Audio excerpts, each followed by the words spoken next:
Bueno, buenas noches. Les agradezco como siempre su presencia aquí. Lo hago de manera especial por tratarse de un día especial y a una hora también un tanto intempestiva. Quisiera inicialmente decirles que comparezco por voluntad expresa del secretario general del Partido Socialista, José Luis Rodríguez Zapatero, que ha querido ajustarse escrupulosamente a las reglas del juego democrático en esta jornada de reflexión. Reiteramos, pues, nuestra convicción de que este abominable crimen no admite ninguna clase de juego político.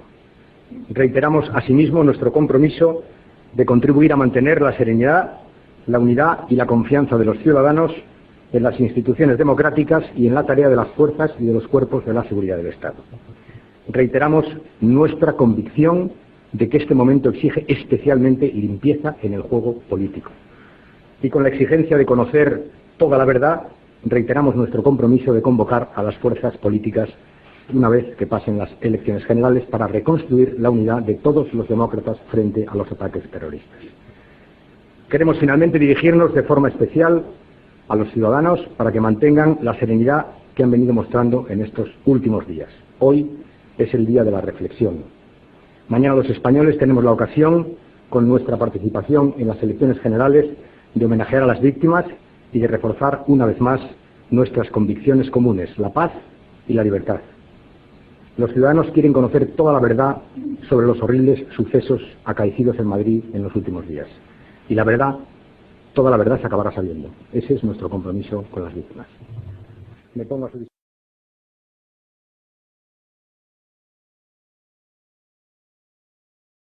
añadido que ha estado permanentemente presente lo que llamamos la teoría de la conspiración. Las dudas de implicaciones, las dudas de turbios manejos para alterar el resultado electoral han estado presentes fuera de esta sala en lo que podíamos llamar el juicio paralelo en determinados puntos mediáticos. El secretario general socialista, José Luis Rodríguez Zapatero, llama al director del Mundo, Pedro J. Ramírez, y le dice: tenemos información de que entre los muertos han aparecido 2 suicidas. A partir de ahí, el rumor se extiende a la opinión pública a través de la cadena SER. 3 fuentes distintas de la lucha antiterrorista han confirmado a la cadena SER que en el primer vagón del tren que explotaba antes de llegar a Atocha iba un terrorista suicida. Interior no lo confirma. 1:08, 12:08 en Canarias. Retornamos el equipo de informativos de la cadena SER para comentarles que rumores habían apuntado a la posible difusión de un comunicado por parte de la banda terrorista ETA. No me pregunten ustedes de dónde surgían los rumores. Los mismos, también de origen indeterminado, apuntan ahora que de momento no se va a producir tal comunicado, que será novedad que les aportaríamos hasta ahora. De manera que lo que vamos a hacer es girar la vista y recopilar algunos de los datos recogidos durante la jornada. En medios de la lucha antiterrorista hemos obtenido detalles que, si bien han sido contrastados por diversas fuentes, han sido desmentidos luego por el gobierno. Luego lo escucharemos. ¿Qué detalles podemos aportar con la suficiente cautela como para no aventurar que todo está suficientemente confuso, para que aún nada se pueda descartar, Ana Terradillos? Fuentes de la lucha antiterrorista insisten en que al menos una persona se ha inmolado en uno de los vagones del tren que llegaba a Atocha. Llevaba 3 capas de ropa interior y estaba muy afeitado, algo habitual en los comandos suicidas árabes que por creencias religiosas suelen realizar esta práctica antes de inmolarse. Las mismas fuentes aseguran que a raíz de este hecho se ha decidido avisar a forenses israelíes a través de la Embajada Española en Israel. Sin embargo, Interior y fuentes judiciales que trabajan en la investigación siguen desmintiendo tajantemente la noticia, aunque trabajan con la hipótesis de Al-Qaeda. Otro dato: en la furgoneta encontrada en Alcalá de Henares se han encontrado restos de una sustancia explosiva que, aunque todavía está siendo estudiada, no es titadine, algo habitual en ETA. Además, en una de las mochilas que no ha explotado ha aparecido un teléfono móvil. No hay ningún dato médico, científico, que nos permita hablar de que existe o existía un suicida entre las víctimas. Y posteriormente, con los estudios de ADN, esa hipótesis de trabajo que alguien ha lanzado a los medios en relación con una columna, vuelvo a repetir, que está totalmente identificado por ADN, es decir, que las pruebas posteriores nos van dando la razón, Y se trata de un español y evidentemente no voy a dar más señas del mismo por respeto a su memoria y a su familia. Cuando los ciudadanos más madrugadores se levantan para empezar a vivir, en este caso el día después, muchos de ellos escuchan de nuevo cómo la cadena SER insiste y confirma la teoría de que una de las víctimas de los trenes es un suicida. Las fuentes consultadas por la SER confirman que una persona llevaba 3 capas de ropa interior y estaba muy afeitada, una práctica muy habitual entre los comandos suicidas islámicos antes de inmolarse. Las mismas fuentes aseguran que en una de las furgonetas localizadas en Alcalá se han encontrado restos de una sustancia explosiva que no es dinamita titadine, la habitualmente empleada por ETA. De hecho, el ministro del Interior, Ángel Acebes, en ningún momento aclaró la marca de la dinamita empleada en los atentados. Pero, repito, yo no di esa noticia, es decir, se dio en el programa que yo dirigía. Lo dio una compañera de nuestra redacción, que como toda la redacción estaba por ahí apatrullando la ciudad, como diría nuestro buen amigo, y que estaba difundiendo toda la información que recibían. La periodista que dio esa información es una periodista de primer nivel, de una enorme solvencia, con fuentes siempre muy testadas y que, naturalmente, pasó el filtro natural de que era una persona a la que le otorga su confianza. A mí no me había pasado hasta hace poco que la gente por la calle, y no hay día que no me pase 3 veces, que me monte un cisco por este asunto. La calle, y no hay día que no me pase 3 veces que me monte un cisco por este asunto. Bueno, pues ¿por qué? Porque ha cuajado una idea. Habrá cuajado en un porcentaje pequeño de la población, yo no sé en qué porcentaje, pero ha cuajado en algún porcentaje. Más madrileño que de fuera de Madrid, pues vale. Vale, pero ha cuajado. Que haya cuajado eso me parece una cosa lamentable. Es un deshonor para nuestra profesión y es una vergüenza. Y además que eso haya pasado alentado desde un medio de comunicación de la Conferencia Episcopal es un escándalo.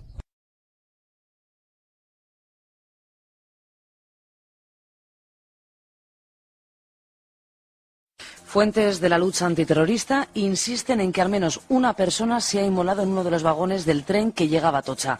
Llevaba 3 capas de ropa interior y estaba muy afeitado, algo habitual en los comandos suicidas árabes que por creencias religiosas suelen realizar esta práctica antes de inmolarse. Las mismas fuentes aseguran que a raíz de este hecho se ha decidido avisar a forenses israelíes a través de la Embajada Española en Israel. Sin embargo, Interior y fuentes judiciales que trabajan en la investigación siguen desmintiendo tajantemente la noticia, aunque trabajan con la hipótesis de Al-Qaeda.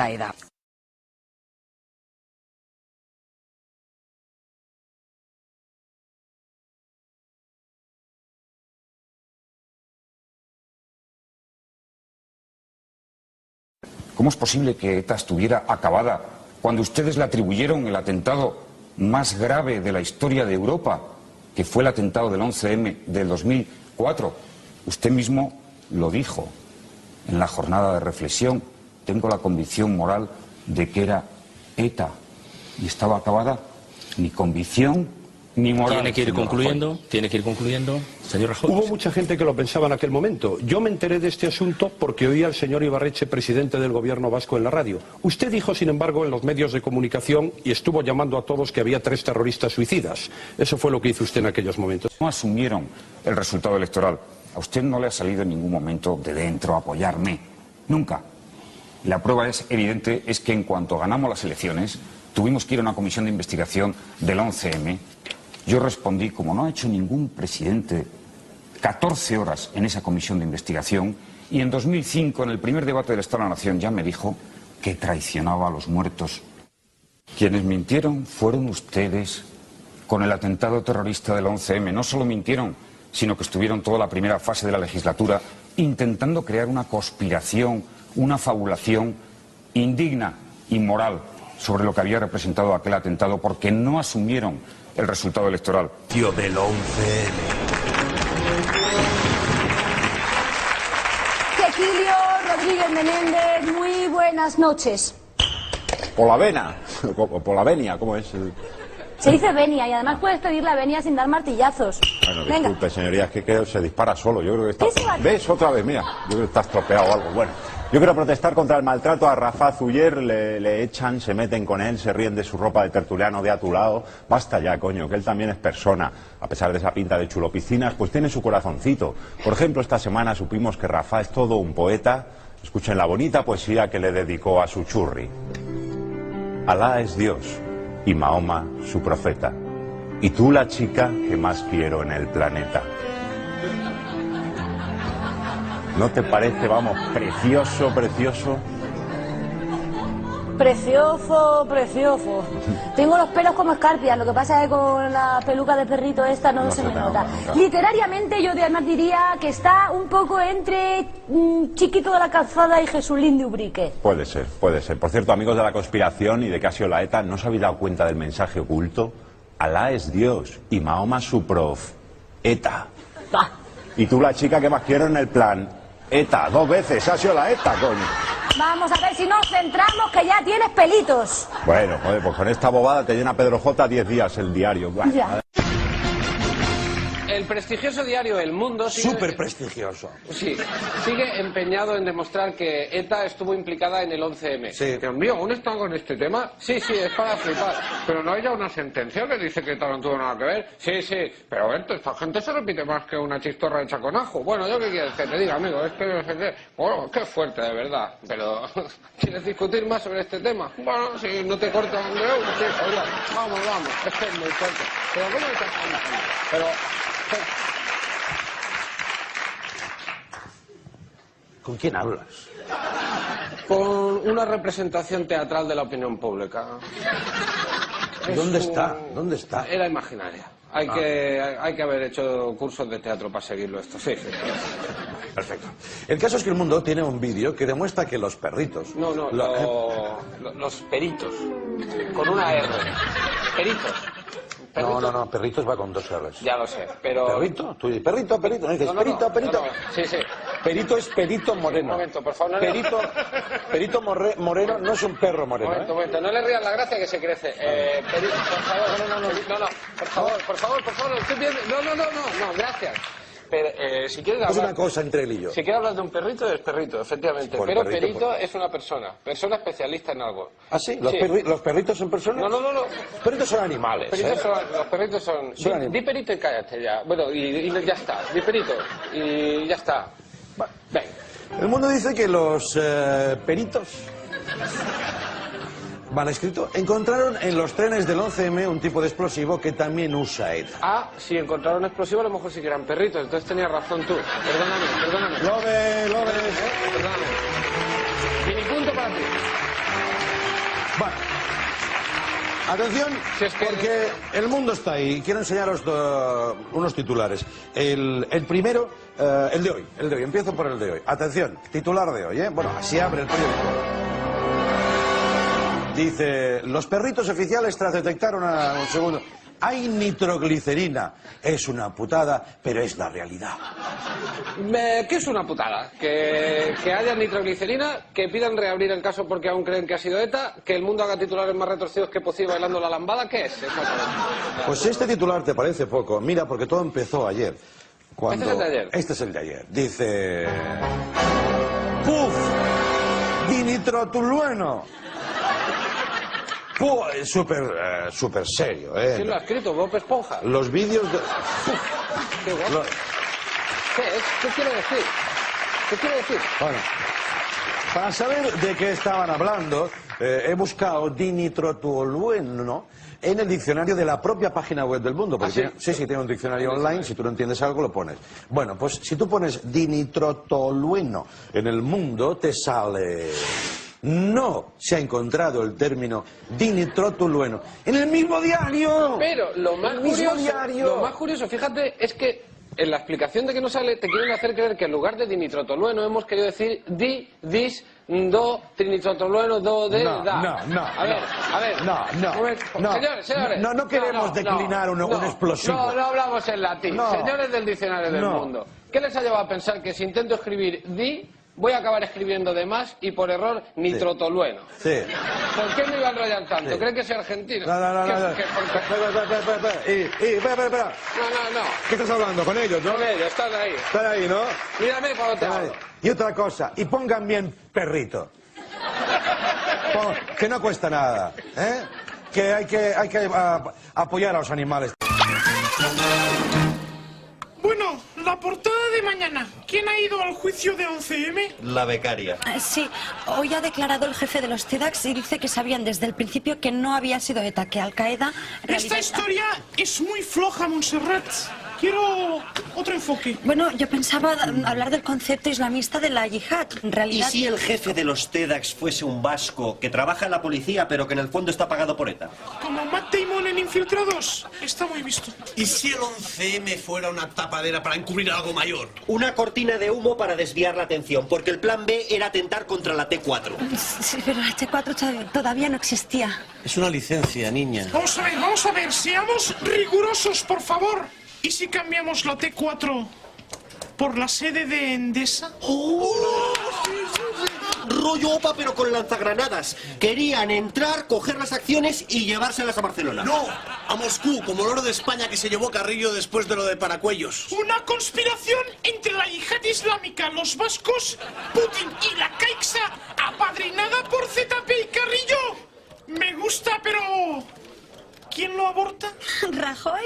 Oye, ¿pero tú crees que Rajoy cuela como salvador de España? Como mínimo fue Aznar. Esto es lo previsible. Vamos a sorprender. ¿Y si ponemos al verbo Boadella? Aznar y Boadella en un F-18. ¡Lo veo! 5 columnas. Apuntar. El 11M podría haber sido peor. Aznar y Boadella salvan a España del desastre por culpa de la conspiración de ZP y ETA contra Endesa. Chicos, a trabajar. ¿Y en la foto, jefe? En la foto poner a Scarlett Johansson, que vende mucho.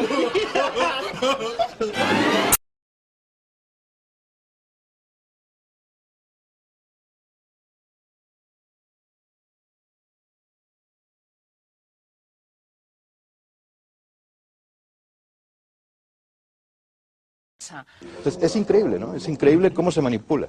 Yo de la mochila, la furgoneta, yo de todas formas quería dejar claro una cosa.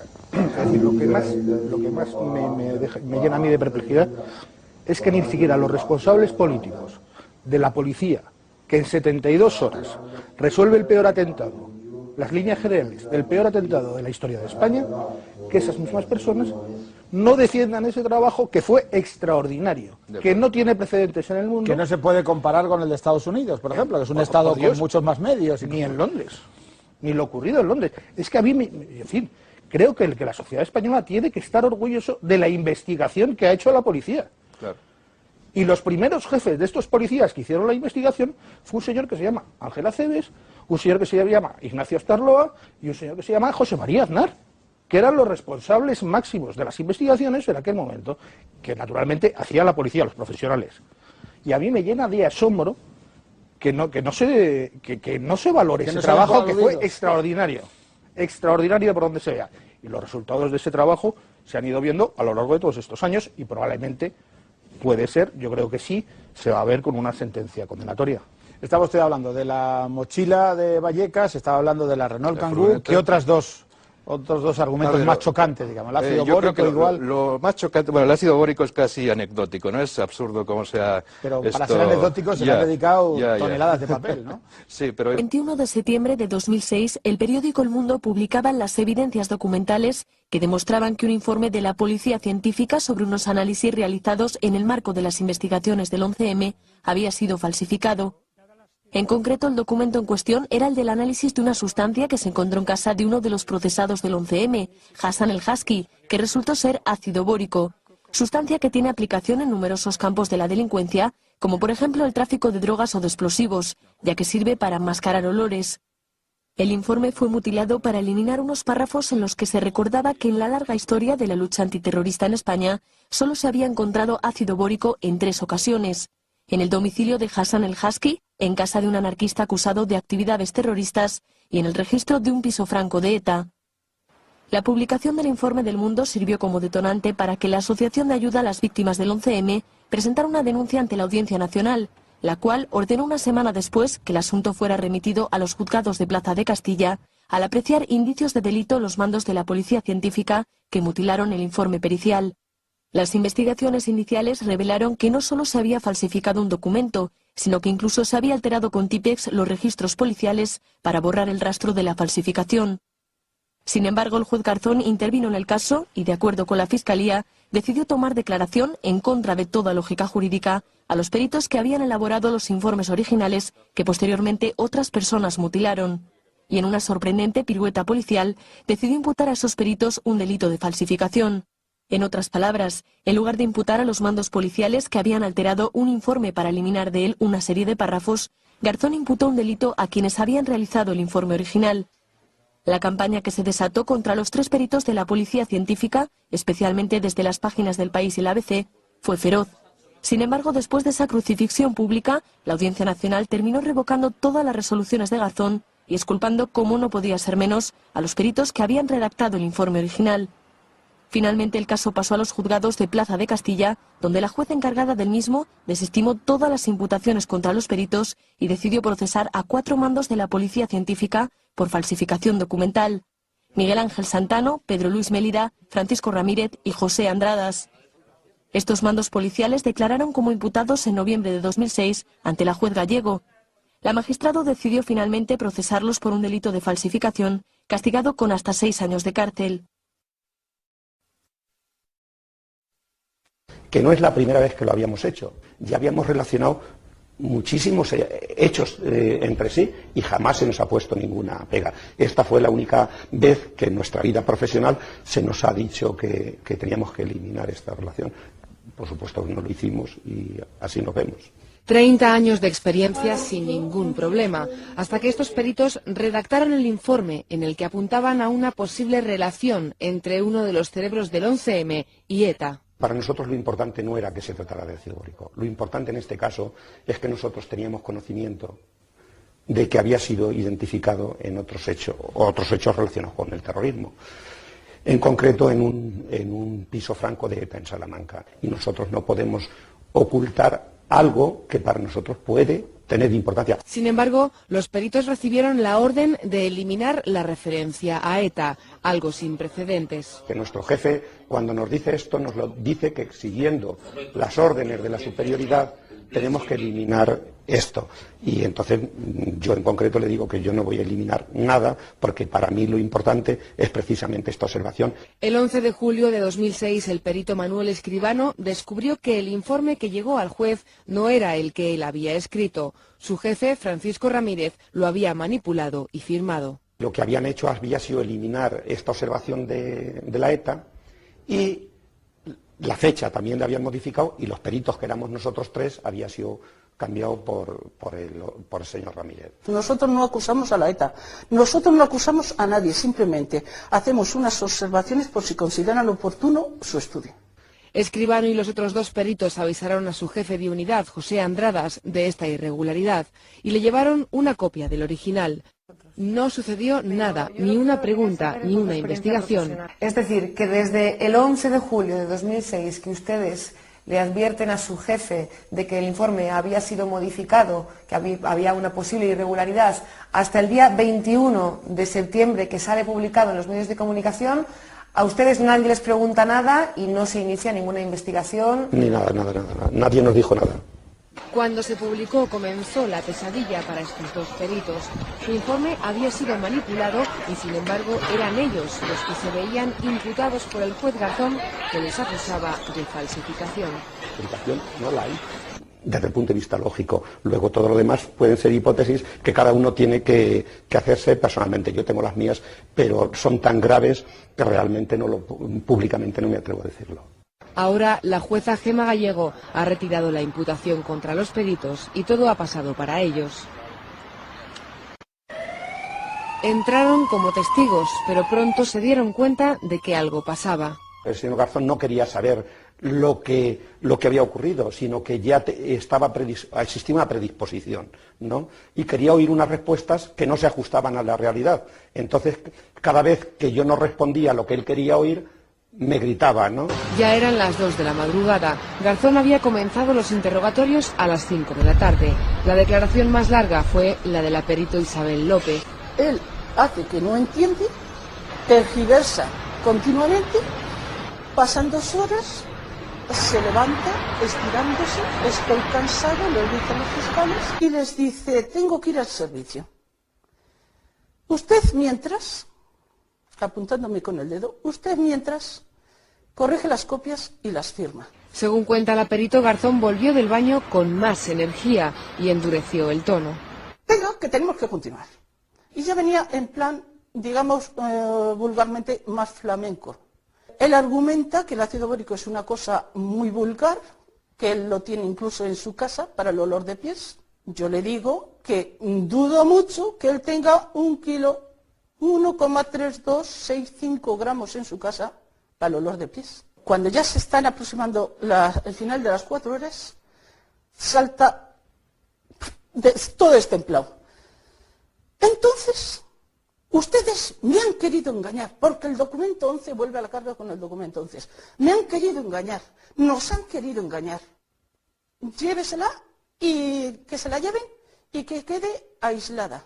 Y así estuvo, retenida e incomunicada, mientras en la sala Garzón interrogaba a Escribano. Cuando le contestaba decía, y no me chille, me decía a mí que yo no chillara, y era yo el que estaba recibiendo los gritos, ¿no? Y digo, perdone señoría, que no grito, que es mi forma de hablar. Y no me llame señoría, ¿no? O sea, digo, perdone señoría, y no me vuelva a llamar señoría, perdón. A las 2 de la madrugada terminó el interrogatorio. Habían entrado como testigos y salieron como imputados, acusados de haber falsificado su propio informe. Se enfrentaban a penas de cárcel y a perder su trabajo. Gracias a la Confederación Española de Policía, que nos prestó su servicio, y allí pude observar cómo este abogado se preocupaba de nosotros y decidí que le iba a pedir que me llevase a mí también el caso, nada más. Yo me quedé que solo atinaba a decir, esto es mentira. Una pesadilla que vivieron por negarse a modificar su informe. El día que tenga que faltar a la verdad, me tendré que ir de la policía. No podré trabajar para la policía, porque si estoy para defender la verdad, ya me puede usted explicar qué pinto yo trabajar en la policía. La cúpula de la policía científica, ya absuelta, se sentó en el banquillo de los acusados por un presunto delito de falsedad documental. A principios de 2005, la policía mandó analizar una sustancia encontrada en casa de Hassan El Haski, uno de los imputados del 11M. Los 3 peritos a los que se adjudicó el caso determinaron que se trataba de ácido bórico e incluyeron, como siempre hacían, que esa misma sustancia también se había encontrado en un piso franco de ETA y a un joven antisistema que colocaba cócteles Molotov. Aquellas observaciones no implicaban que existiera ningún tipo de relación entre la banda terrorista y el 11M, pero tampoco sabían la importancia que podía tener para el caso, dado que el 95% del sumario se encontraba bajo secreto. A pesar de ello, los jefes de aquellos peritos les exigieron que eliminaran toda referencia a ETA por orden de la superioridad, y ante su negativa, uno de sus jefes, Francisco Ramírez, lo mutiló él mismo y firmó el informe como si fuera él quien hubiera realizado aquellos análisis. Ahora la Audiencia de Madrid reconoce todos estos hechos, pero considera que no son constitutivos de delito y disculpa a los acusados porque dice actuaron abducidos por la relevancia sociopolítica del caso. Todo ello a pesar de que a lo largo de la sentencia reconoce de manera reiterada el cúmulo de irregularidades administrativas que se cometieron. Entre otras, reconoce que el uso del famoso Tipex constituye un método inadecuado e impropio de cualquier organismo oficial, pero dice no supone una falsificación, en tanto en cuanto su uso era habitual en el laboratorio. Y es que para el tribunal lo importante era determinar que la sustancia en cuestión era ácido bórico. Las demás alteraciones, al margen de la relevancia que pudieran tener, considera que son tangenciales e intrascendentes en la medida en que no se ha podido demostrar cómo habrían afectado al resultado del proceso del 11M. El que había perpetrado. Bueno, pues ya ven, irregularidades por todas partes, pero aún así, absueltos los 4 mandos policiales. O sea, unos peritos hacen un informe, llega el mando policial, les dice que lo cambien, ellos dicen que no, meten la tijera, cambian con Tipex el registro, cambian el informe, cambian el firmante, pero todo eso para el tribunal no es delito. Y no es delito porque dice que lo que se quitó no era relevante. Pero claro, pues ahí la pregunta es, ¿Y quién eran esos mandos policiales para decidir lo que era relevante y lo que no? Porque yo pensaba que quien dirigía la investigación era el juez del Olmo. Pero claro, ahora ya me doy cuenta de que no. Debía de ser el señor Santano el que dirigía la investigación. Y a pesar de que el 95% del sumario estaba declarado secreto en el momento de mutilarse ese informe, el señor Santano debía conocer Lo conocía todo. Nosotros no teníamos acceso, efectivamente el 95% del sumario estaba bajo secreto, pero el señor Santano lo conocía todo y sabía que aquello pues era una tontería, ¿no? ¿Y para qué íbamos a ponerlo y se iban a molestar? A lo mejor creaba confusión, decían, dice la sentencia, o sea que... Confusión, hombre, teniendo en cuenta que 4 meses antes de mutilarse ese informe, el juez del Olmo había ordenado explícitamente en un oficio que se le informara de todos los datos que relacionaran a ETA y a los islamistas, por ejemplo, en cuanto a proveedores, en cuanto a cosas, pues resulta muy curiosa esa decisión de los mandos de la Policía Científica. Pero el tribunal del caso del ácido bórico ha decidido que era irrelevante. Apenas unos minutos después de que se conociera la sentencia, Alfredo Pérez Rubalcaba, el ministro del Interior, convocaba una rueda de prensa para mostrarse, como no podía ser de otra manera, satisfecho por la absolución de los 4 mandos policiales, pero se le olvidaba un pequeño detalle, especialmente importante, máxime, cuando ocupa el cargo que ocupa. ¿Cuál? Pues leerse la sentencia. Escuchen. Me alegro del contenido de la sentencia. Y me alegro porque ha acabado con la pesadilla de 4 policías honestos que se han visto involucrados en este tema por aquellos que quisieron colar a los españoles la patraña de que ETA estaba detrás del 11M. La sentencia pone las cosas en su sitio. Los 4 policías eran honestos y ETA no estaba detrás del 11M. Eso es una patraña de la cual este asunto del ácido bórico formaba parte. La sentencia se la vamos a repartir ahora. Si les parece, la están estudiando. Yo no la he visto, pero se la vamos a repartir y el secretario de Estado que la ha estudiado les hará algunos comentarios. Yo no la he visto porque acabo de llegar de un acto. Insisto, es que no me pregunte por qué no la he leído, se lo aseguro. Acabo de llegar como usted, igual ahora mismo. Bueno, yo creo que mucha gente ayer, al escuchar estas palabras de nuestro ministro del Interior, sintió verdadera vergüenza. Pero bueno, antes de responderle nosotros mismos, si les parece, vamos a escuchar al abogado de la Asociación de Ayuda a las Víctimas del 11M, que dejaba muy claro cuál era el sentir de buena parte de la sociedad. El señor Rubalcaba ha reconocido que ha hecho esas declaraciones sin haber leído la sentencia. Yo creo que si hubiera leído la sentencia no habría dicho lo que ha dicho, que se moriría de vergüenza, ¿no? Porque la sentencia lo que dice es que su comisario general de Policía Científica comete irregularidades administrativas para ocultar a una mención a ETA. Eso es lo que dice la sentencia.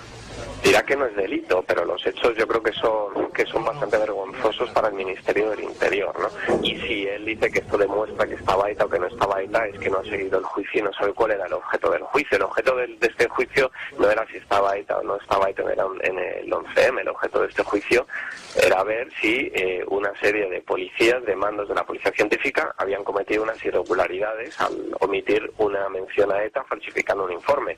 Se ha declarado probado que así es y eso es lo que dice la sentencia.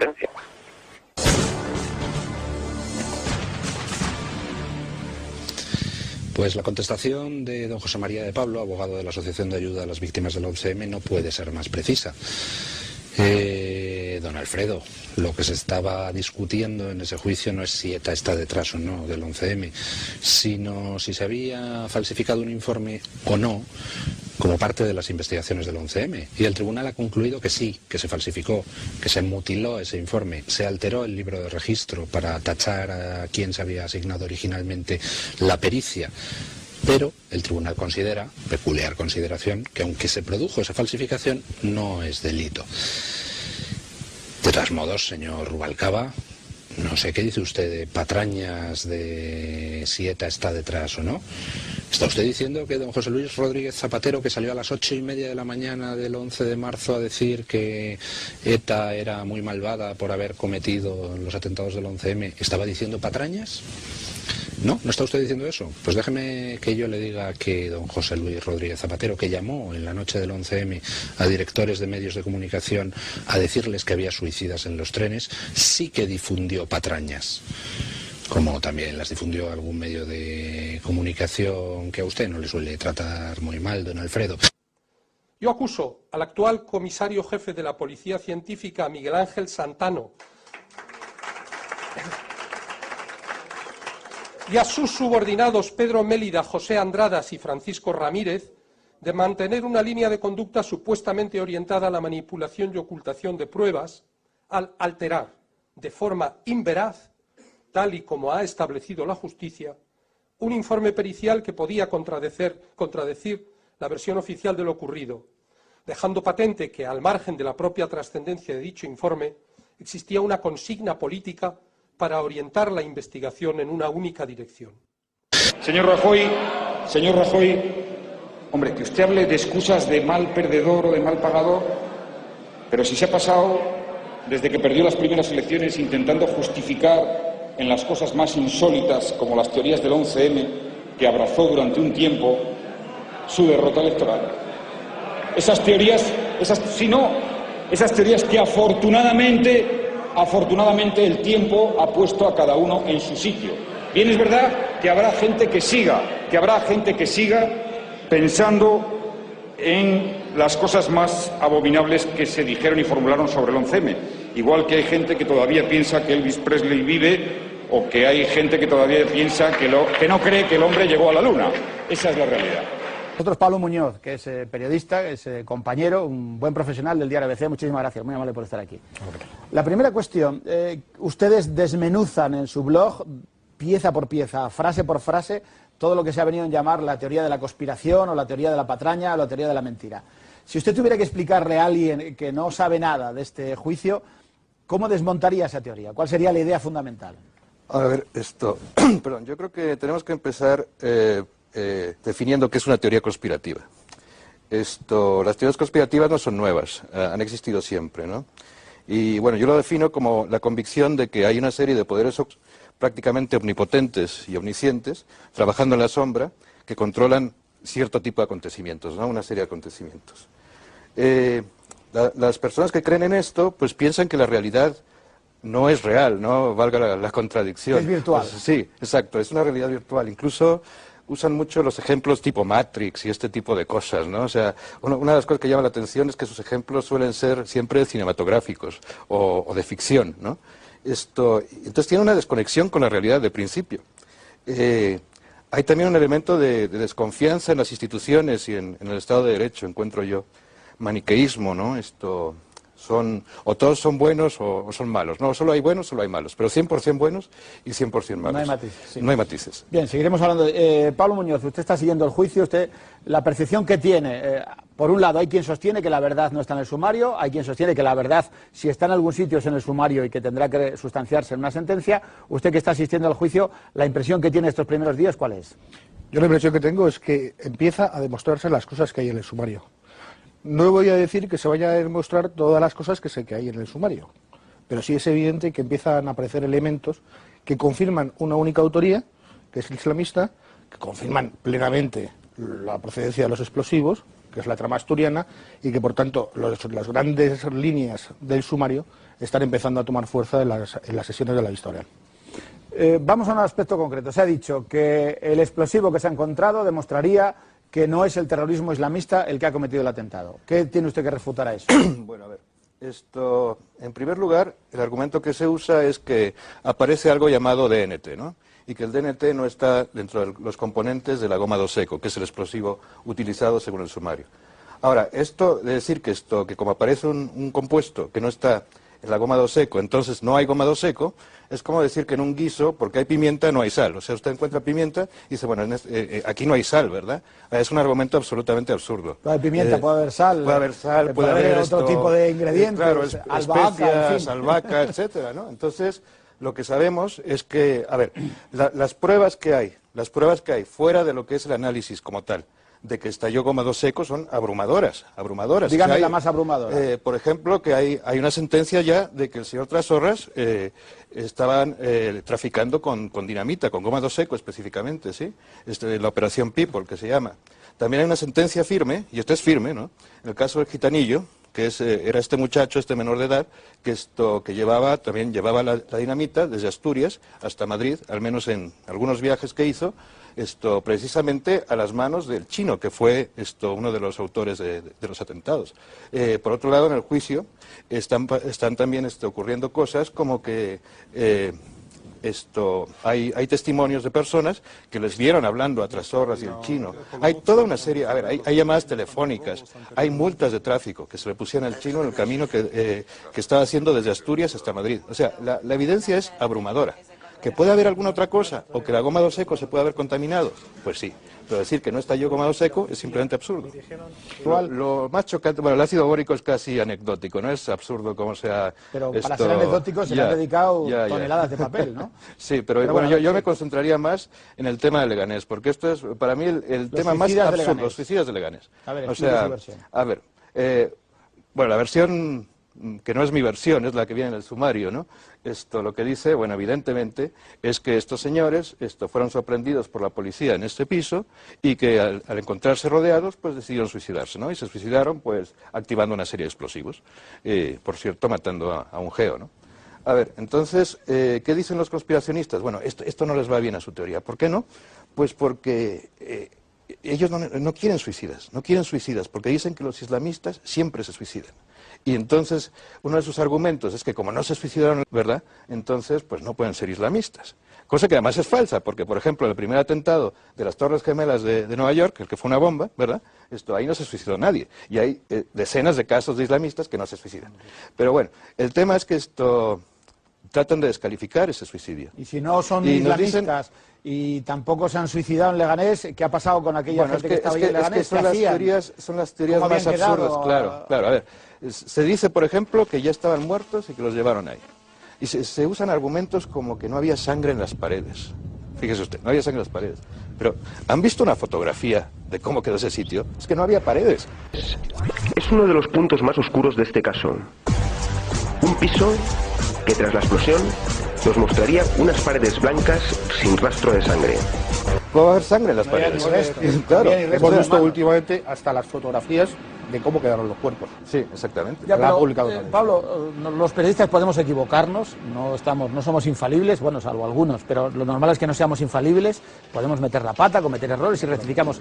Pero, ¿cómo se puede gestionar dentro de la profesión la gente que miente deliberadamente, claramente, y dice, por ejemplo, que esos cuerpos estaban muertos, no se sabe dónde ni cuándo, y que se introducen allí en el piso y siguen luego escribiendo? ¿Cómo es esto? Mira, nosotros en el periódico hemos decidido que vamos a dar las noticias que están contrastadas.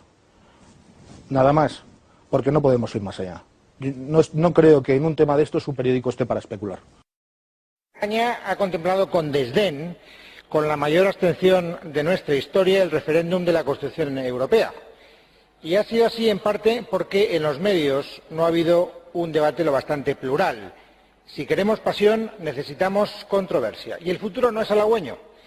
El gobierno de mi país promueve una ley que permitirá que un amigo de los socialistas, Jesús de Polanco, controle la mitad de toda la radio española. Un señor que además ya tiene el monopolio de la televisión por satélite y que ahora persigue una ración adicional de la tarta publicitaria analógica. Señores de la izquierda, Polanco convierte a Berlusconi en un mendigo. O defendemos todos la pluralidad informativa o muy pronto la estrategia de información de la Unión Europea no se debatirá en este Parlamento. La decidirán 4 señores en un restaurante de lujo con capacidad para imponernos el pensamiento único a 450 millones de europeos. Muchas gracias. Es muy difícil ser neutral cuando hay una de las partes en que vale todo, absolutamente todo, para recuperar el poder. Oiga, las reglas del juego.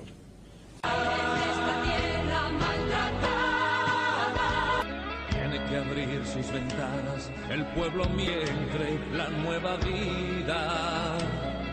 Y para que se hay que cambiar.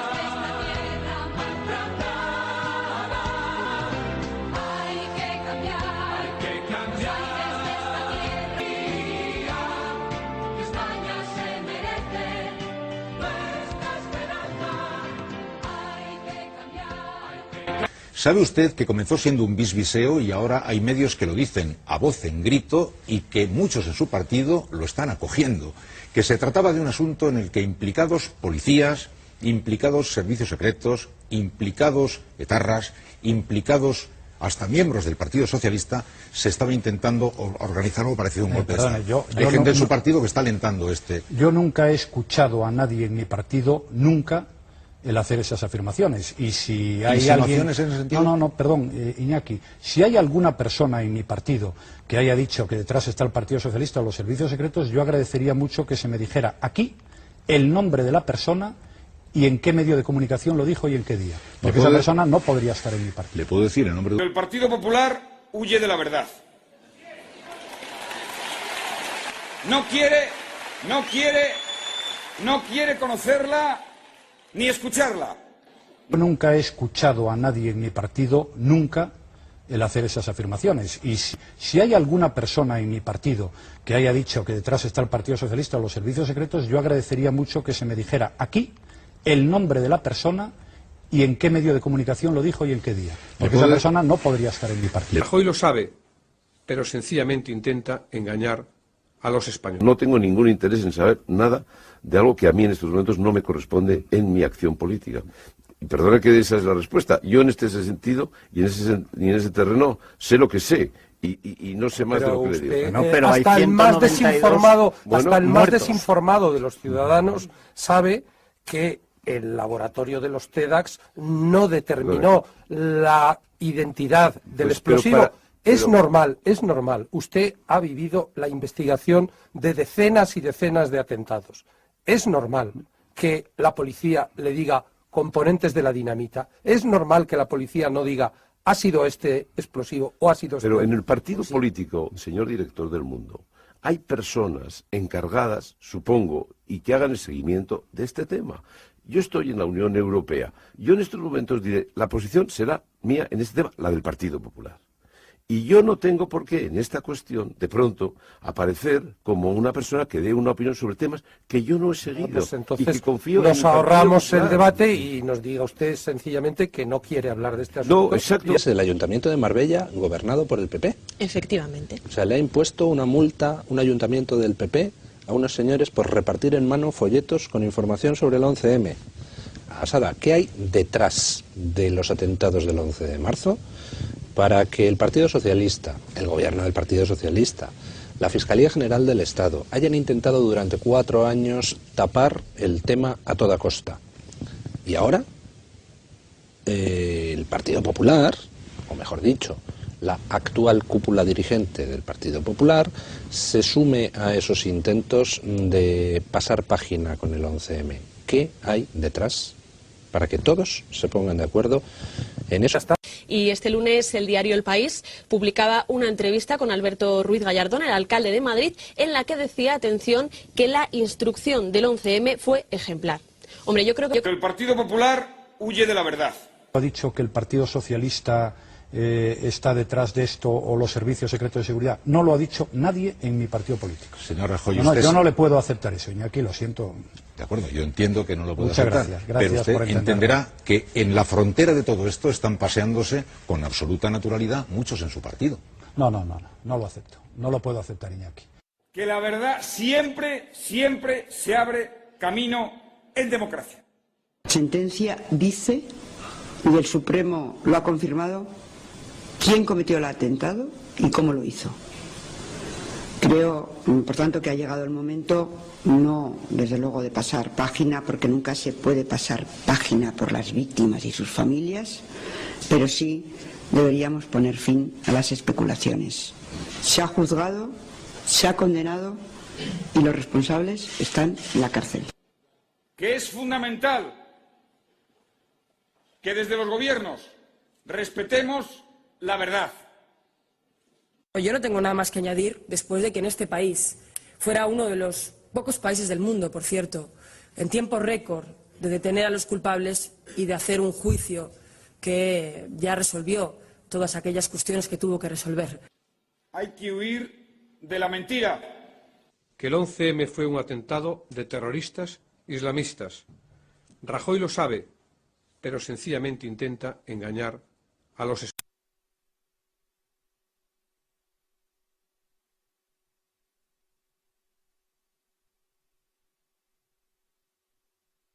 El atentado del 11 de marzo lo cometieron terroristas islamistas. El gobierno lo supo ese mismo día y mintió deliberadamente.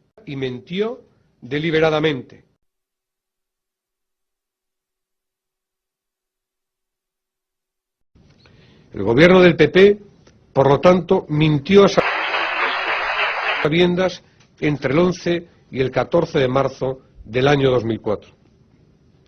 Los dirigentes del Partido Popular, que son las mismas personas que protagonizaron aquel engaño masivo, han querido confundirlo y enturbiarlo todo durante estos 42 meses. No es cierto que hayan apoyado la investigación, la han obstaculizado y la han intentado retrasar y desacreditar.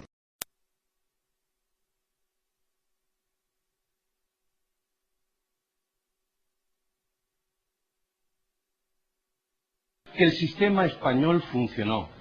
Antes del 11 de marzo funcionaba. Después del 11 de marzo, con los mismos resortes, con los mismos profesionales, con el mismo sistema jurídico y judicial, funcionó. Y está funcionando.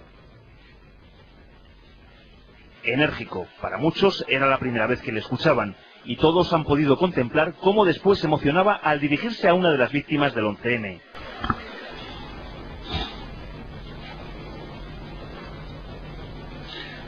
Laura, la justicia va a dar respuesta a muchas cosas. De eso no te quepa duda. No nosotros individualmente. La suma de todos lo va a conseguir. Por ti y por todos los que han sufrido. Fiel a los 10 minutos que le habían concedido de tiempo, no ha consentido que su turno durara más que el de los demás. El juez terminaba su discurso volviéndose a emocionar. Laura, mucho ánimo. Los ciudadanos españoles se merecen un gobierno que no les mienta. Un gobierno que les diga siempre la verdad. Estamos ante un atentado yihadista.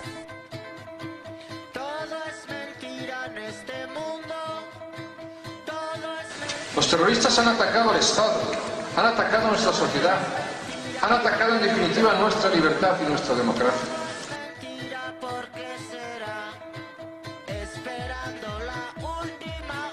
Del atentado más grave de nuestra historia. Un atentado provocado por el terrorismo internacional.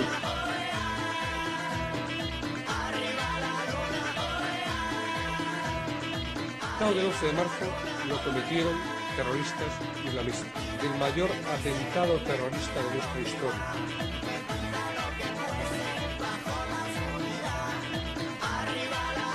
Fueron solo los islamistas. La Audiencia Nacional establece la verdad judicial de los atentados del 11M.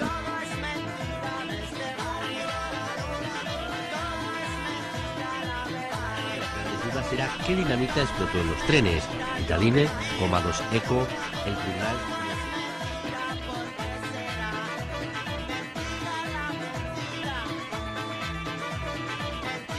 Se han encontrado brutalmente confrontados con la muerte y el sufrimiento. Un escenario de pesadilla se ha apoderado de todos los hogares españoles para mostrar la cara más cruel y asesina del terrorismo.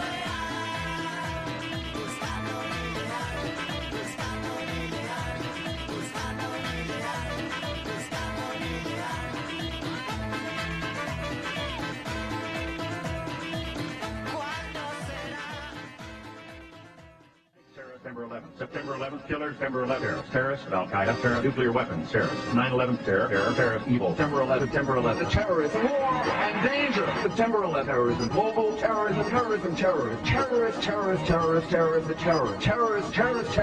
September 11th, global terrorism, terrorism, September 11th, world terrorism, terrorism, September 11th, global terrorism, September the 11th, terror, weapons of mass destruction, September the 11th, terror.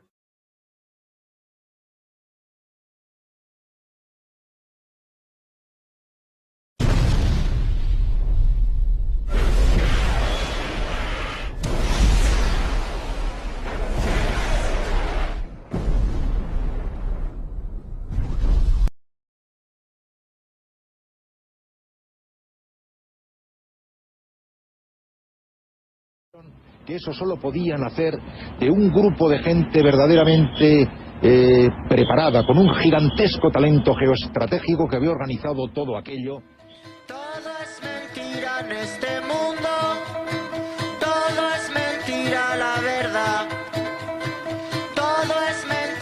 yo me digo, todo es mentira porque...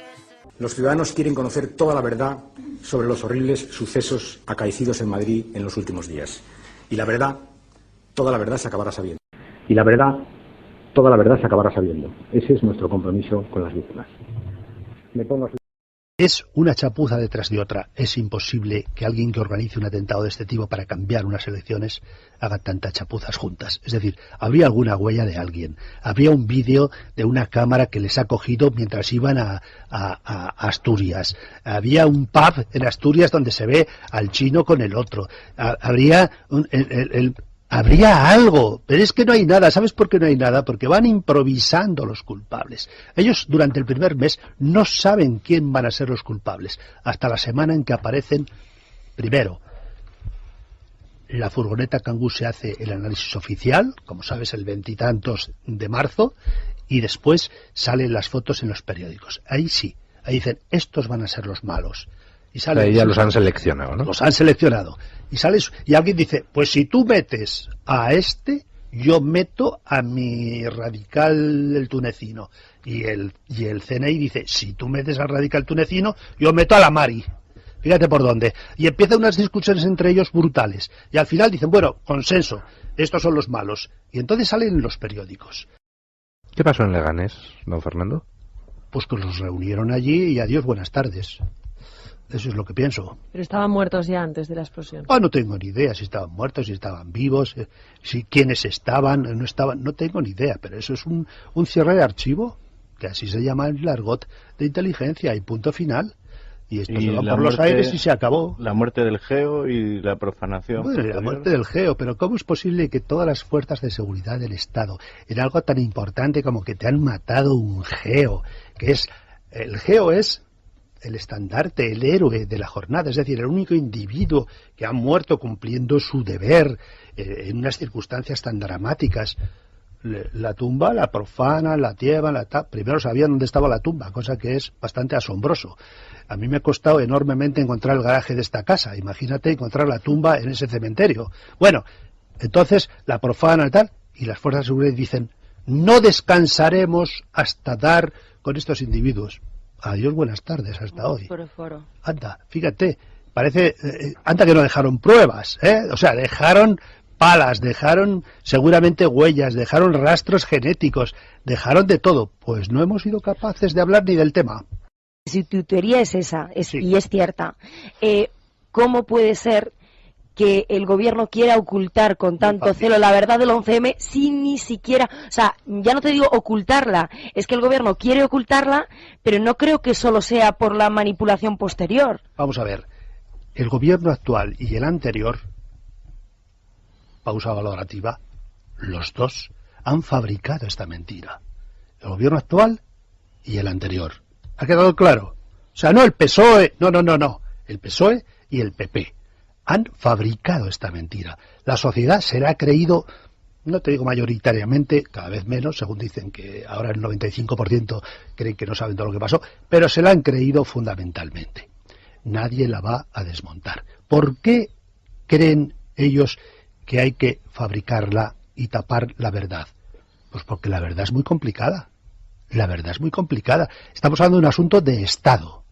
¿El Estado se va a meter ahora con otro Estado a pedirle explicaciones? Vamos, no lo hacen aquí ni lo hacen en ningún lado. La mentira ha colado. Los que nos hemos dedicado a esto hemos quedado como auténticos gilipollas. Todavía hay una lucha a muerte, e insisto, entre la Guardia Civil y la Policía y el CNI, para ver quién se lleva las culpas. Y le dicen, que tú me estás diciendo que el locutorio de... Pero oye, pero si el locutorio lo tenéis plagado de cámaras y de micrófonos. ¿Os acordáis de Cacho y aquel primer artículo que escribió tan magnífico? Dice, pero si lo tenéis plagado de micrófonos, ¿qué me estás contando? ¿Y tú? ¿Pero qué me dices del tunecino si le estáis siguiendo y tenéis todas las conversaciones grabadas?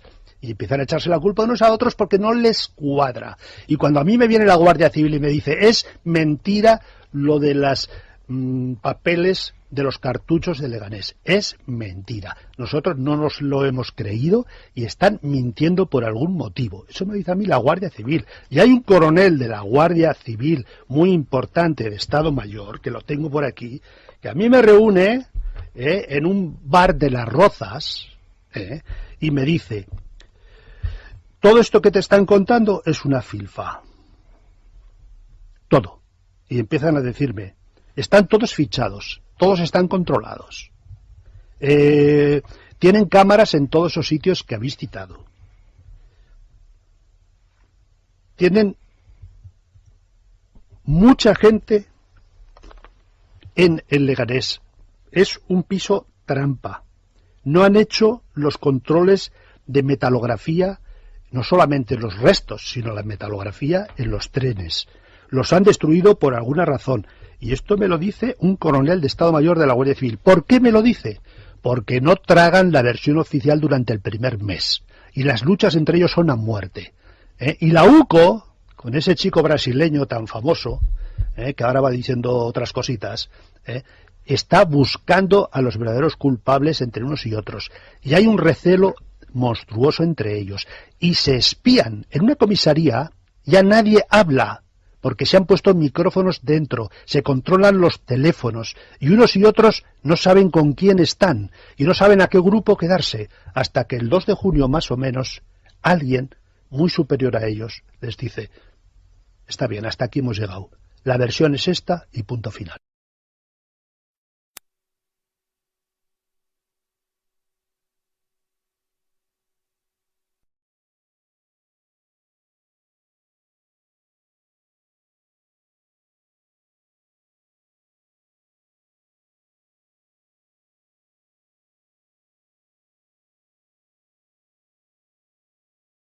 Y como en efecto el presidente del gobierno tiene mucha razón, ¿cómo no vamos a investigar en la línea de ETA? Tonto sería. Todos creíamos que era ETA. Ayer todo el programa que hicimos aquí, en toda la primera parte del programa, hasta que se tuvo el conocimiento de la tarde, giraba en torno a eso, porque es natural, el presidente tiene razón. ¿Cómo no va a investigar en torno a ETA? Todos creíamos que era ETA. Es absolutamente natural.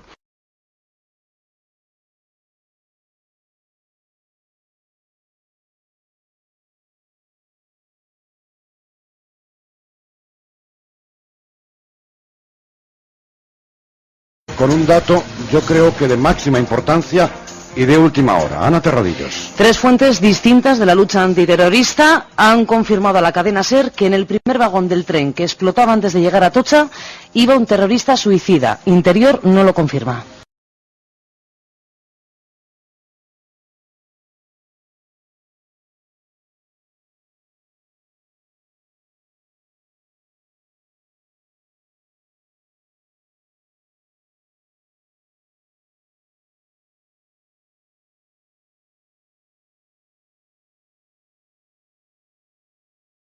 No hay ningún dato médico, científico, que nos permita hablar de que existe o existía un suicida entre las víctimas.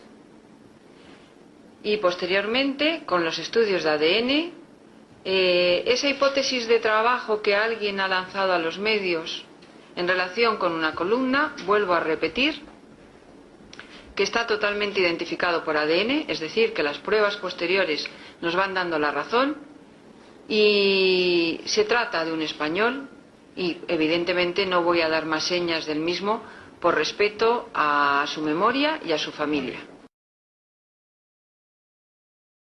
Buenas noches. La Embajada de Israel en España ha confirmado esta petición de asesoramiento realizada a través de esta representación diplomática, que los investigadores israelíes están dispuestos a desplazarse inmediatamente esta misma noche, si así lo decide finalmente el gobierno español. El director del Instituto Greensberg, el profesor Yehuda Hiss, ha declarado que el Ministerio de Salud israelí ha dado luz verde al envío de 3 forenses a Madrid que hablen español. Podría tener que ver también con la identificación de ese suicida que se dice que iba en un ferrocarril. Eso explicaría bien la presencia de los forenses israelíes aquí, sí.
pero no nos confirman ni la composición del artefacto ni el origen de sus componentes. Sin embargo, las otras fuentes consultadas aseguran que ya todo parece indicar que no se trata de los componentes utilizados por ETA y apuestan, sostienen, sería quizá el término más adecuado, que pueda ser otro grupo terrorista vinculado con el extremismo islámico. Nos dicen que Al-Qaeda.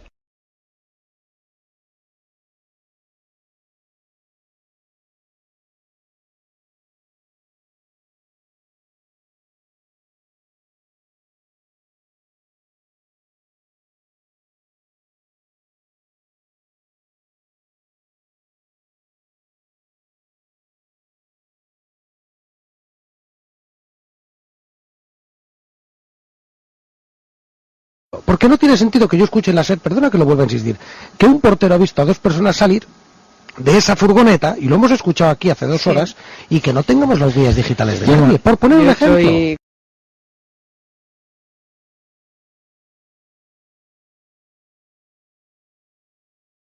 En un televisor y nos había parecido exactamente lo que ha sido, a Piqué enfrentándose a los manifestantes. Muy enfadado además, sí.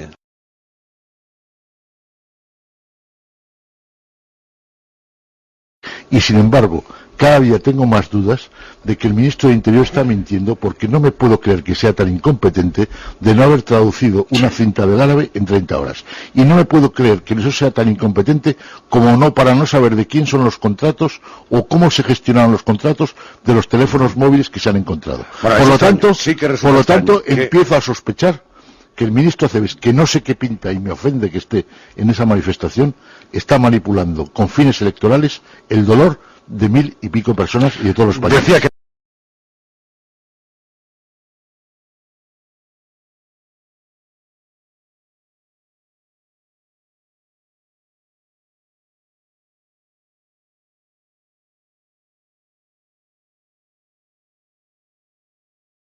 La circular, a la que ha tenido acceso la cadena SER, fue remitida desde el Ministerio de Asuntos Exteriores poco después de las 5 de la tarde. Es decir, cuando ya se había abierto la hipótesis de que la organización terrorista Al-Qaeda pudiera estar detrás de los atentados de Madrid, Ernesto. Yo creo que habría que hacer una pregunta. Cuando la ministra, si no sabía a esas horas que había dudas, es una irresponsable. Y si lo sabía, es una mentirosa. Cuando manda una comunicación de ese tipo a las embajadas, induciendo a que los embajadores intoxiquen, porque intoxicar es transmitir algo de lo que no se está seguro como seguro.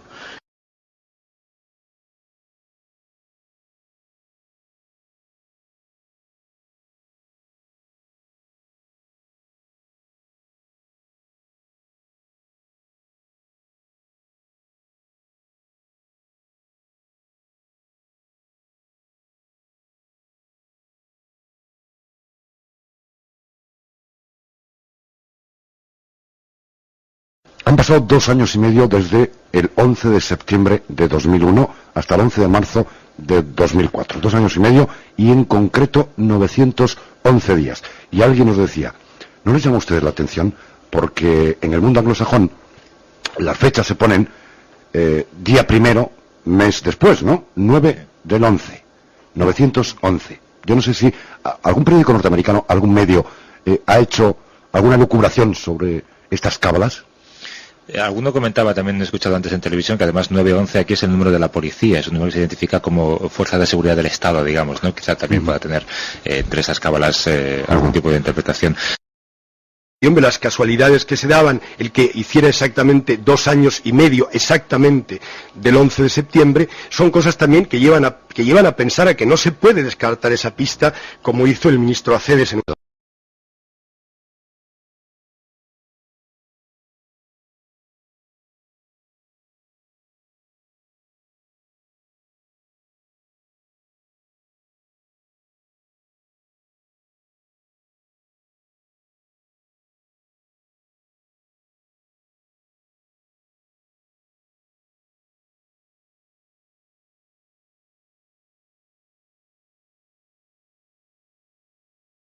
Una hora y media después de los atentados del 11 de septiembre, sin que hubiera reivindicación de por medio, el FBI ya conocía los nombres de los presuntos autores y había contactado incluso con sus profesores en las academias de vuelo, entre ellos uno español. Por eso los expertos en análisis antiterrorista no parecen entender que casi 36 horas después de los atentados de Madrid todavía no se ofrezcan pistas fiables.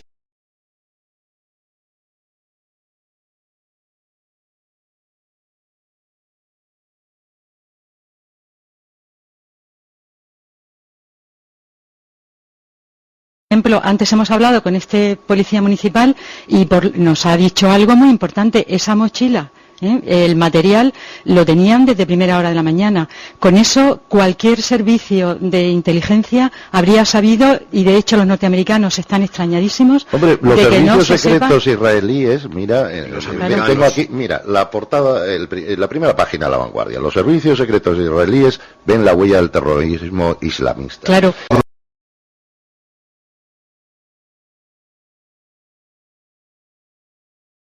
Que es que los servicios norteamericanos e israelíes, que no son sospechosos de gran izquierdismo, los servicios israelíes y norteamericanos han dicho bastante claramente que hay muchísimas pistas que apuntan a Al-Qaeda. Eso lo han dicho siempre fuera de España. Aquí apenas atisbos, apenas nociones. ¿Por qué? Porque el PP de alguna manera, no lo ha dicho, pero de alguna manera se está sobreentendiendo que bueno, para su discurso es mucho mejor que sea ETA.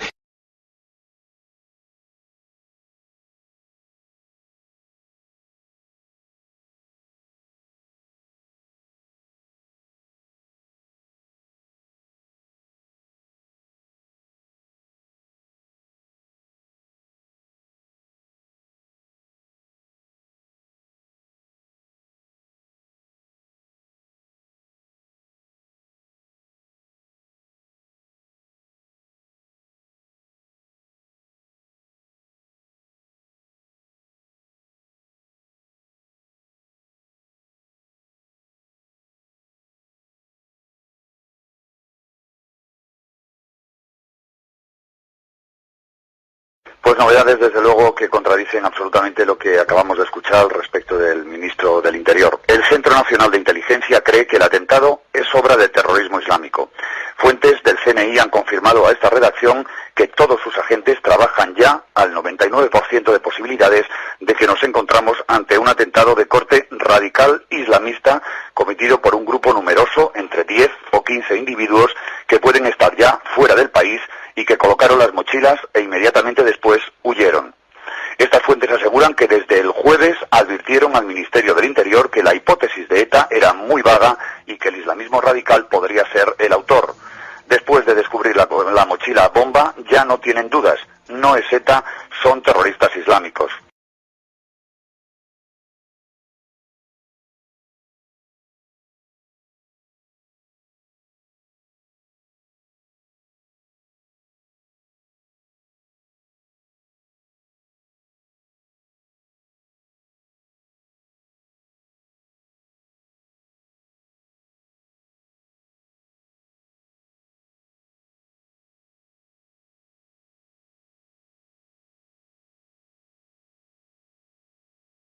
El Centro Nacional de Inteligencia acaba de emitir un comunicado en el que dice que no es cierto y no tiene sentido lo afirmado en la cadena SER respecto a que este centro haya abandonado totalmente la línea de investigación en beneficio de esta u otra, es decir, la línea de investigación que apunta la autoría de ETA.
es en el 3 de abril, en el suceso del 3 de abril, cuando descubrimos que efectivamente personas que estaban enmarcadas en esas diferentes líneas coinciden todas en lo que básicamente pudo ser la célula o el grupo autor fundamental de los atentados.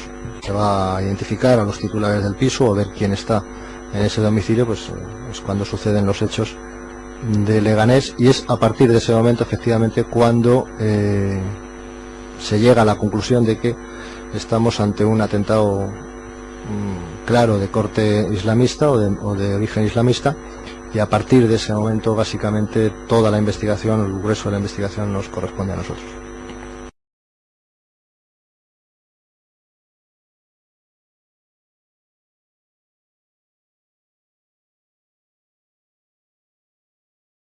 Además, la policía cuenta ya con una evidencia absolutamente relevante sobre la procedencia y origen de la cinta cassette encontrada en la furgoneta de Alcalá de Henares. Según fuentes conocedoras de esta pesquisa, la cinta tiene su origen en Egipto. Fue probablemente comprada en su capital y trasladada hasta España por alguno de los integrantes del comando que actuó en Madrid. Las fuentes consultadas confirman con este nuevo dato la evidencia de que los atentados fueron diseñados y perpetrados por elementos radicales islámicos y no por ETA.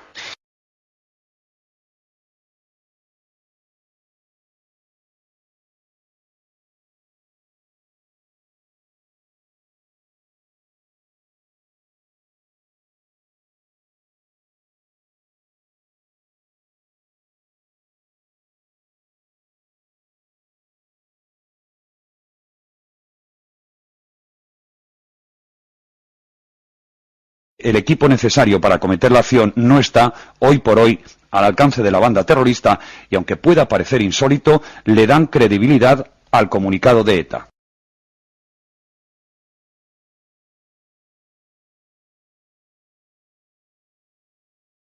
A mí casi me matan en enero del año 2001 con un teléfono móvil adosado a una bomba en el cementerio de Zarauz. Y ese método en Europa solo lo usaba ETA, quiero decírtelo.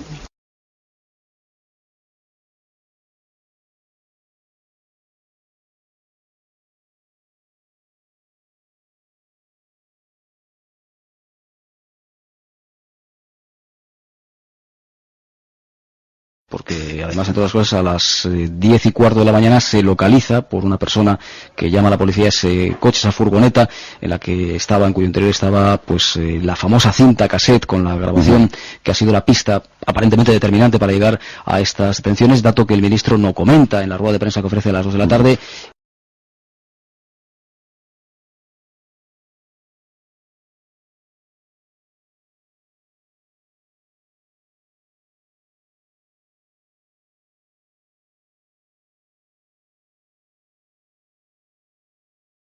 Sin duda, la policía, después de estas detenciones, no duda que va a haber más, que van a ir en cadena. Hay algunos detenidos, algunas personas que están siendo interrogadas en Barcelona.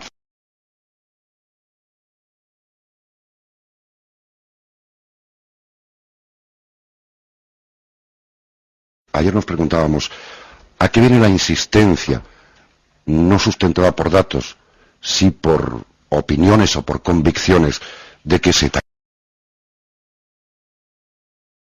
De ETA se han desarticulado 2 intentos de matanzas masivas por la cantidad de material que transportaban. El otro día la furgoneta encontrada en Cuenca, la desarticulada en el País Vasco cuando pretendían introducirla en los días de Navidad en la estación de Chamartín.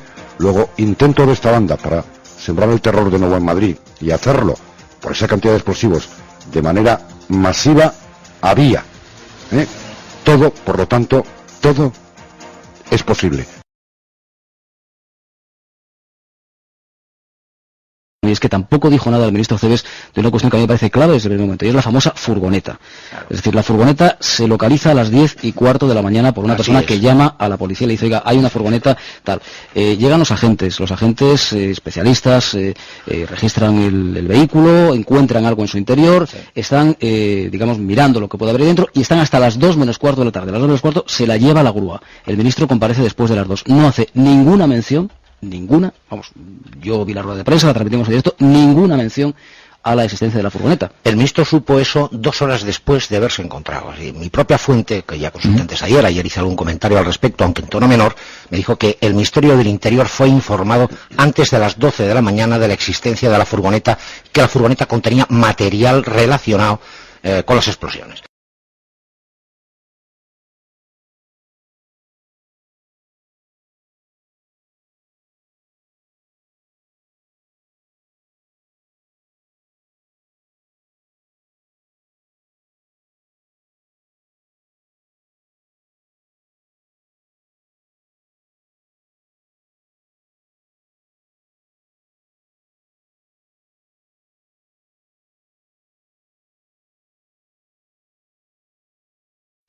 Es verdad también que el ministro del Interior el primer día ocultó datos, ocultó un dato fundamental. Él dijo que habían 13 mochilas y que las 13 habían explotado.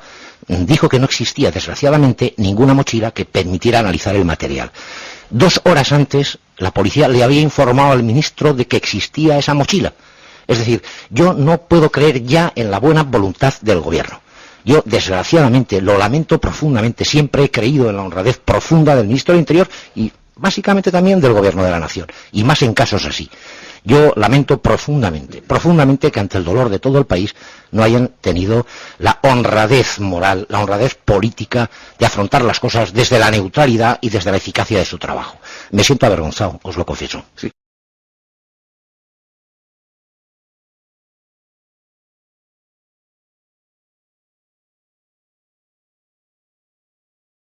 La mochila fue descubierta a las 3 de la mañana. Fue llevada a la comisaría del Puente Vallecas como un objeto más dentro del desastre ocurrido en Madrid.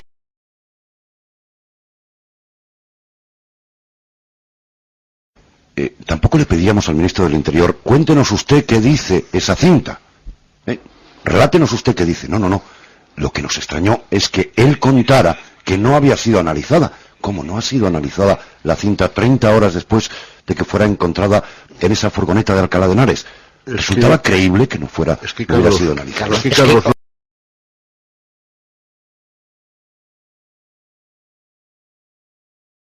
La traducción la teníamos desde el primer día, cuando les dije que eran versos coránicos y que a continuación eran la explicación de esos versos para el que se ha iniciado, o sea, con fines de la enseñanza, era porque lo habían comunicado así a las fuerzas y cuerpos de seguridad los traductores de árabe.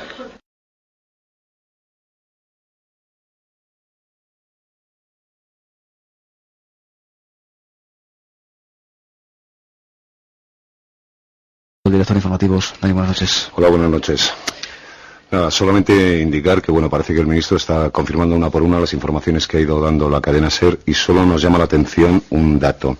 El ministro ha dicho que han recibido a las 19:40 una llamada en Telemadrid en la que ponían en conocimiento la existencia de un vídeo con la reivindicación.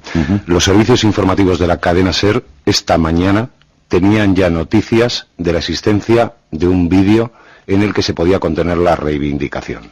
No hemos ofrecido esa información, lógicamente, porque la teníamos que contrastar con más fuentes policiales. Es nuestra forma de trabajar. Recibimos información y la contrastamos. Pero este es el dato.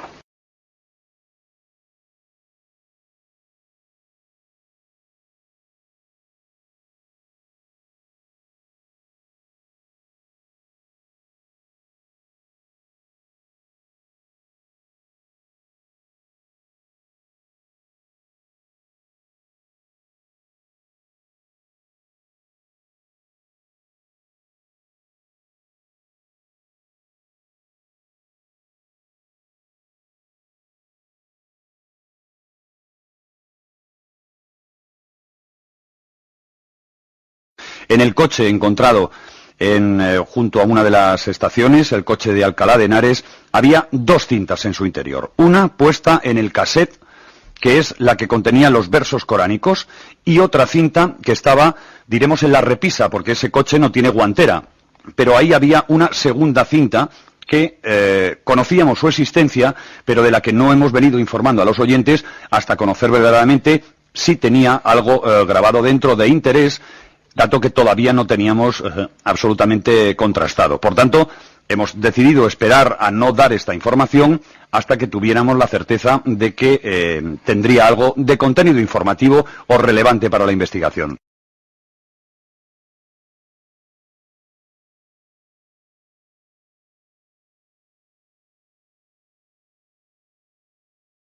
y también entre otras cintas se ha encontrado una en árabe que contiene versículos del Corán dedicados a la enseñanza.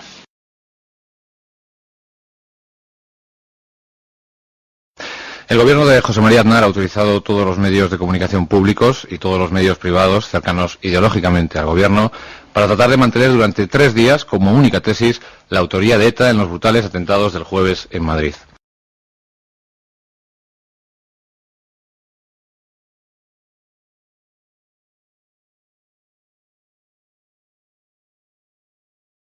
La certeza, porque nada me gustaría más como presidente del gobierno que decir los asesinos son estos. Nada me gustaría más. Y ponernos a disposición de la justicia. Cuando lo podamos decir, lo diremos.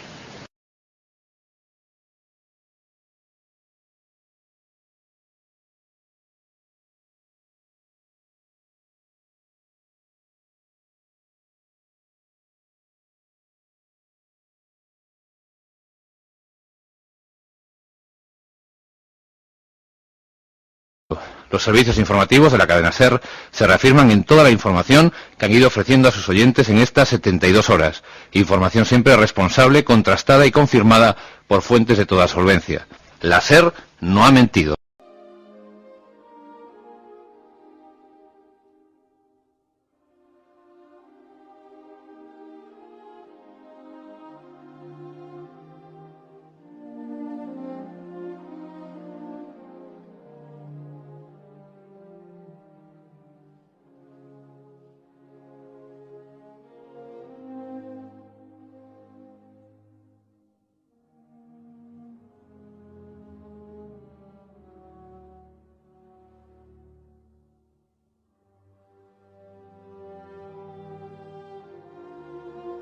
Fuentes de la lucha antiterrorista han apuntado a esta cadena de emisoras la posibilidad de que al menos un terrorista suicida se haya inmolado en uno de los trenes.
Mi hija, por ejemplo, ya nunca se sentará en mi mesa a cenar conmigo, no se sentará a comer, no tendré nietos suyos, mientras que otros que están tapando esto les están dando medallas pensionadas, les están ayudando a que tengan cargos públicos, incluso en el extranjero, y les estén ascendiendo. Esto tiene que entenderlo toda España y tienen que saber que nos tienen que ayudar. No pedimos nada fuera de lugar, estamos pidiendo justicia, y la justicia es saber quién mató a los nuestros y quién dejó heridos a tantísimas familias el día 11 de marzo. ¿Por qué y para qué?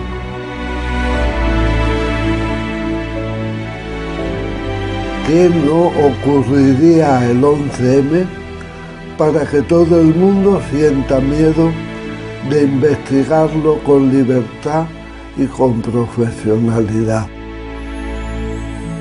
Y al jefe del Estado, si está en condiciones de atender a una pobre víctima, le diría que anime a todas las instituciones a que esto se aclare. Nosotros, si seguimos luchando por la verdad, no lo hacemos ni con ánimo de revancha ni con odio a los que lo hicieron. Lo hacemos única y exclusivamente porque queremos impedir que el resto de los ciudadanos puedan pasar y vivir las zozobras que estamos viviendo nosotros. Y si después de decir esto nadie se siente interpelado para luchar por evitar el terrorismo, pues entonces la sociedad española necesita entrar en la UBI inmediatamente.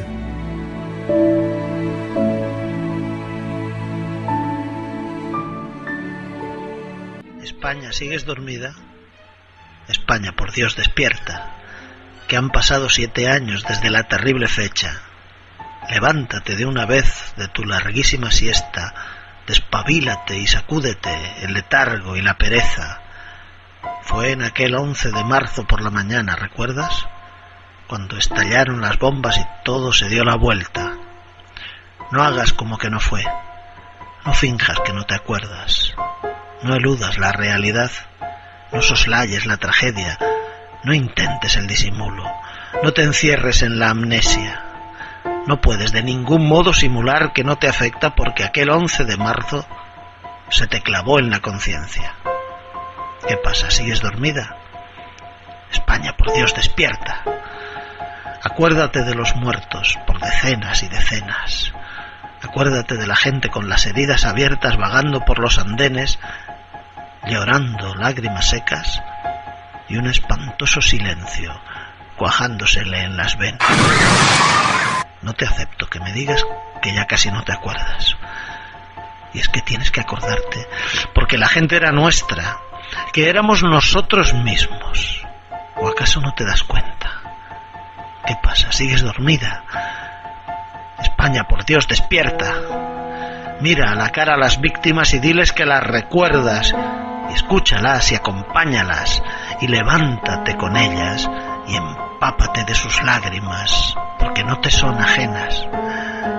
Y si hay que saber quién fue, atrévete y que se sepa, que ya está bien de mentiras, de infamias y de vilezas, que ya está bien de pisar sobre las cloacas fétidas, que ya está bien de tener empantanada la mierda, pero aún sigues dormida. España, por Dios, despierta. Echemos chorros de agua purificadora y fresca y baldeemos a fondo toda la cochambre infecta, que han pasado 7 años y la herida no se cierra, que todo lo que nos pasa se origina en esa fecha, que no es hora de dormir, que ya se acabó la siesta, que sin dignidad tu alma se envilece y se enajena, que sin memoria ya nunca serás la misma que eras, que sin justicia jamás te quitarás las cadenas, que sin verdad la desdicha se te come la conciencia, que tu libertad depende de echarle valor y fuerza, que ya está bien de evasivas, de escrúpulos y bajezas, que han pasado 7 años. España, por Dios, despierta.